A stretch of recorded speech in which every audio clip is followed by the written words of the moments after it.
அஸ்ஸலாமு அலைக்கும். இன்னைக்கு நம்ம நேயர்கிட்ட நான் பகிர்ந்துக்க போற விஷயம் என்னன்னு சொன்னா, நெறைய பேரு சில பாவமான காரியங்கள பண்ணிட்டு, அதுக்கப்புறம் அ அத நெனச்சே வருத்தப்பட்டுட்டு இருக்காங்க. ஸோ, நம்ம இந்த பாவத்த பண்ணிட்டோம், அவ்வளோதான் நம்மளுக்கு எல்லாமே முடிஞ்சிடுச்சு. இதுக்கப்புறம் நம்ம என்னத்த நன்மைய செஞ்சு என்னத்த சாதிக்க போறோம் அப்படின்னு சொல்லிட்டு தனக்குள்ளேயே ஒரு கேள்விய எழுப்பிக்கிட்டு, தன்னைத்தானே தாழ்த்தி கொண்டுகிட்டு இருக்காங்க. இந்த மாரியான விஷயத்துலேருந்து எப்படி விடுபடணும் அப்படின்னு நம்ம இஸ்லாமில எப்படி சொல்றாங்கன்னு பத்தி தான் இப்போ பார்க்க போறோம். இப்போ நம்ம ஒரு பாவமான காரியத்த பண்ணிட்டோம்ன்னு சொன்னா, அல்லாஹ் நம்மட்ட விரும்புகிற விஷயம் என்னன்னு சொன்னா, நம்ம வந்து அதற்காக தௌபா செஞ்சு, திரும்ப அந்த பாவத்த நான் பண்ண மாட்டேன் அப்படின்னு சொல்லிட்டு, அ நம்மள வந்து பாவ மன்னிப்பு தேடிக்கிட்டு, நல்ல விஷயத்த நோக்கி போறது தான் அல்லாஹ் விரும்புறான். சைத்தான் என்ன விரும்புறான்னு சொன்னா, நம்ப ஒரு பாவமான காரியத்த செஞ்சுட்டோன்னு சொன்னா, "நீ அவ்வளோதான். நீ வந்து மிகப்பெரிய பாவம் செஞ்சுட்ட. இதுக்கப்புறம் வந்து அல்லாஹ் உன்ன மன்னிக்க மாட்டான்." அல்லாஹ் விரும்புறது என்னன்னு சொன்னா, நீ வந்து ஒரு அ பாவத்த செஞ்சுட்டு என்ட்ட மன்னிப்பு கேட்டேன்னு சொன்னா, நான் மன்னிக்கிறதுக்கு தயாரா இருக்கேன். அதேபோல நம்ப வந்து நல்ல விஷயத்த வந்து செய்றதுக்கு ஆர்வமாகணும். தொழுகை இது போன்ற காரியத்தில நம்ம வந்து நம்மள முற்படுத்திக்கணும். இப்போ ஒருவர் வந்து தண்ணி அடிக்கிறாரு, சிகரெட் அடிக்கிறாரு.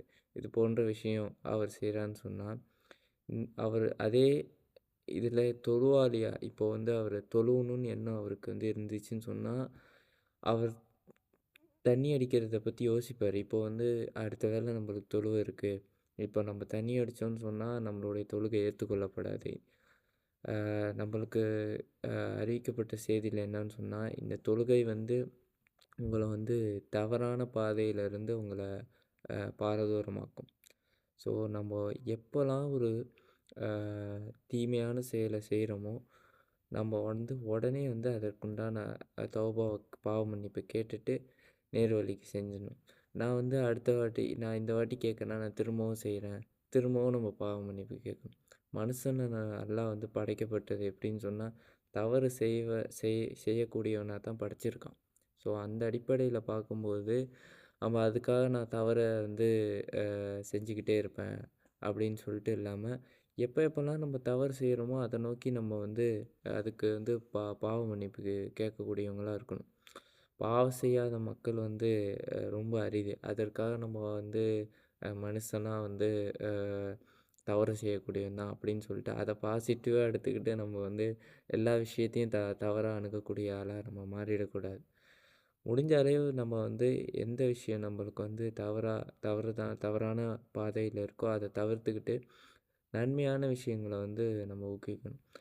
முடிஞ்ச விஷயம் நம்ம வந்து தனிமையில இருக்கிறத தவிர்க்கணும். இப்போ வந்து அ நெறைய பாவமான காரியம் வந்து செய்யக்கூடிய சூழல் எப்போ ஏற்படுதுன்னு சொன்னா, நம்ம தனிமையா இருக்கும்போது தான் அந்த பாவமான காரியம் நம்மள யாருமே வந்து பார்க்காத சூழ்நிலையில இருக்கும்போது தான், அந்த பாவமான காரியத்த நம்ம வந்து செய்ய முற்படுறோம். நம்மள சுத்தி அ நல்ல இபாதத்தான நட்பு சூழல உண்டாக்கிட்டோன்னு சொன்னா, இது போன்ற பாவமான காரியத்தில நம்ம ஈஸியா வந்து தவிர்த்திடலாம். இப்ப நம்மள சுத்தி நம்ம நண்பர்களா இருக்கட்டும், எல்லாமே நம்மள சுத்தி தொழுவக்கூடியவங்க, நல்ல எண்ணம் கொண்டவங்க, நல்ல நல்ல விஷயத்த பேசக்கூடியவங்க. இப்படியே நம்மள சுத்தி வச்சுக்கிட்டோம்னு சொன்னா, அவங்க நம்மள நல்ல விஷயத்துல வந்து ஊக்குவிப்பாங்க. ஸோ, நல்ல விஷயத்துல ஊக்குவிக்கும்போது நம்மளோட கவனம் அத நோக்கி ஸோ, தனிமைய தவிர்க்கலாம். ஆ தொ நம்ம இப்போ ஒரு பாவமான விஷயம் நம்மளுக்கு செஞ்சுக்கிட்டே இருக்கோம்னு சொன்னா, நன்மைய அதிகரிக்கிறதுக்கு நோன்பு வைக்கலாம். ஆ திக்ரு செய்யலாம். ஆ தொழுகை ஒண்ணே போதும். இப்ப நம்ம 5 வேள கரெக்ட்டா தொழுவ ஆரம்பிச்சுட்டோம்னு சொன்னாவே, ஆ ஆட்டோமேட்டிக்கா பாவமான காரியம் வந்து நம்மள விட்டு விலக ஆரம்பிச்சுரும். நீங்க அத ஃபீல் பண்ணலாம். நான் வந்து நல்லபடியா தான் எல்லாமே செய்றேன். பட் ஆனா கொஞ்ச நாள் கழிச்சு எல்லாமே சேஞ்ச் ஆகுது. எல்லாத்தையும் விட்டுடுறேன். திரும்பவும் இது தான் வந்து சைத்தான் விரும்புறான். நம்மகிட்ட வந்து நெகட்டிவ் தாட்ஸ கிரியேட் பண்ணிட்டு, நம்ம ஒண்ணுமே இல்லன்னு நம்ம மனசளவுல நம்மள வந்து வீக் ஆக்குறது தான் சைத்தானோட வேலையே. அதுலேருந்து நம்ம மீண்டு வரணும்னு சொன்னா, அல்லாவே நம்மள விரும்புறான். "நீ எத்தனை பாவம் செஞ்சாலும் என்ட்ட வந்து கேளு, நான் ரெடியா இருக்கேன்" அப்படின்னு. ஸோ, நமக்குள்ள சைத்தான் விதைக்கிற ஒரு எண்ணம் என்னன்னு சொன்னா, "நீ பாவம் செஞ்சுட்ட. உன்னோட நீ அவ்வளோதான் இதுக்கப்புறம்.